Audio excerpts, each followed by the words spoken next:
ये केमिस्ट्री का second lecture है। अगर आपने पहला लेक्चर नहीं देखा है तो आप उससे देख लीजिए, क्योंकि उसमें बेसिक इन्फॉर्मेशन बताया गया है कि पदार्थ क्या होते हैं, पदार्थ की आवश्यकता क्या होती है। उसको जब तक आप अच्छे से नहीं समझेंगे तो ये लेक्चर उस जितना समझ आना चाहिए उस तरीके से आपको समझ नहीं आएगा।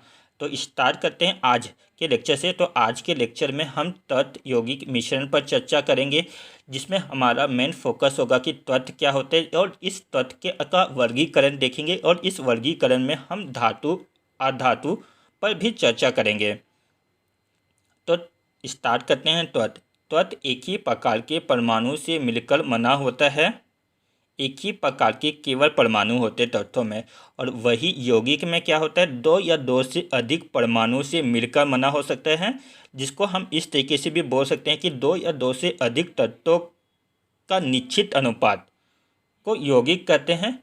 और मिश्रण क्या होता है, दो या दो से अधिक तत्वों का अनिश्चित अनुपात को मिश्रण कहते हैं।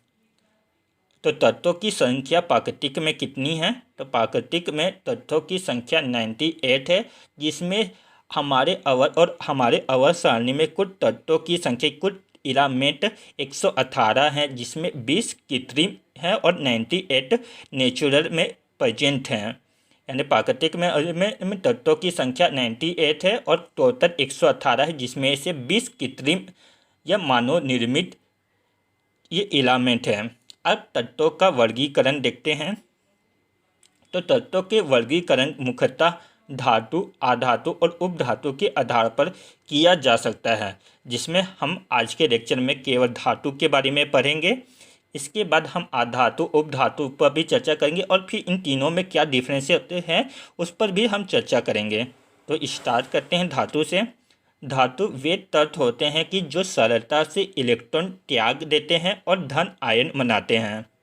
सरलता से वहाँ इलेक्ट्रॉन त्यागेंगे और त्यागेंगे, और अगर वहाँ ग्रहण करते तो क्या बनाते, ऋण आयन बनाते। लेकिन धातु में क्या होता है, इलेक्ट्रॉन त्यागते हैं, जिसके कारण इसमें धन आयन पाया जाता है। इसमें धात्विक बॉन्ड बनाते हैं। तो धातुओं की कुछ निम्नलिखित गुण तो धातुओं के निम्नलिखित गुण होने चाहिए, जैसे धातु में चमक होनी चाहिए, उसमें ऊष्मा और विद्युत का उत्तम चालक होना चाहिए। लेकिन इसमें भी कुछ इसके अपवाद हैं, हम आगे वाले लेक्चर में देखेंगे। जैसे ऊष्मा और विद्युत के का जो कुचालक होता है, लेड वो कुचालक होता है धातु होते हुए भी, और ये सब रूम टेम्परेचर पर समानता ठोस अवस्था में होते हैं। लेकिन इसका एक अपवाद है मर्क्यूरी, जो कि रूम टेम्परेचर पर द्रव अवस्था में पाया जाता है। यहाँ पराधाकता का गुण प्रदर्शित करते हैं। अब देखते हैं कि अवध सारणी में धातुओं की संख्या कितनी है, वो अधातु की संख्या कितनी है, उपधातुओं की संख्या कितनी है। तो अवध सारणी में धातुओं की संख्या 91 है, 7 उपधातु हैं, और 22 या 20 और धातु हैं। ये इसमें अपवाद है कि इस 22 धातुओं की संख्या 22 है कि 20 है। अगर एग्जाम में आया तो आपको 22 प्रीफर करना है। अब धातुओं की कुछ भौतिक गुण पर चर्चा करते हैं। धातुओं के भौतिक गुण में हम देखेंगे कि धातु में धातु आघातवर्धनी होते हैं। आघातवर्धनी का अर्थ होता है कि इन्हें हथौड़े से पीटकर या किसी बाह्य बल से इनका जो शेप है उनमें परिवर्तन किया जा सकता है। लेकिन इसका एक अपवाद है, जिंक आघातवर्धनी नहीं होते हैं। सेकेंड वह धातु का गुण देखते हैं। धातु तन भी होते हैं। तन का अर्थ होता है उसमें इलेक्ट्रिसिटी कितनी है, उसको खींचकर कितना लंबा किया जा सकता है। ये तो इसका भी एक अपवाद है, जिंक। तो जिंक ना तो आघातवर्धनी है, ना ही वहाँ तन है।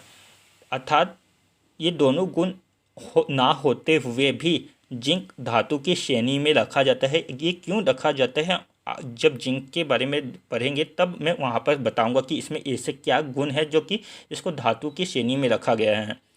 धातु में तीसरा पॉइंट है, धातु में धात्विक चमक होती है।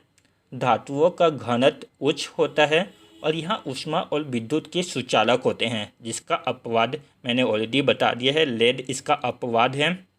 धातुओं की जो धातुओं का टेम्परेचर इंक्रीज करने पर उनकी जो प्रतिरोधक क्षमता है यानी उसकी रजिस्टिविटी है वहाँ भी इंक्रीज होती है, और वाइस वर्सा, अगर यहाँ कम होगा, टेम्परेचर कम होगा तो उसकी रजिस्टिविटी भी कम होगी।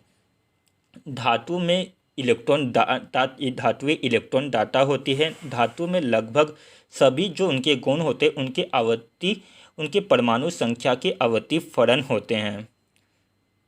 10वां पॉइंट, धातुओं में चुंबकीय गुण पाया जाता है जिसमें से आपको सिर्फ 3 का। 10वां पॉइंट, धातुओं में चुंबकीय गुण पाया जाता है जिसमें आयरन, निकिल, कोबाल्ट। आयरन का परमाणु क्रमांक 26 है। निकिल और कोबाल्ट का परमाणु क्रमांक कितना होता है आप कमेंट सेक्शन में हमें बताइए। इसके अतिरिक्त लोहा, निकिल और कोबाल्ट के अतिरिक्त जितने भी धातु उसमें धात्विक गुण नहीं पाया जाता है।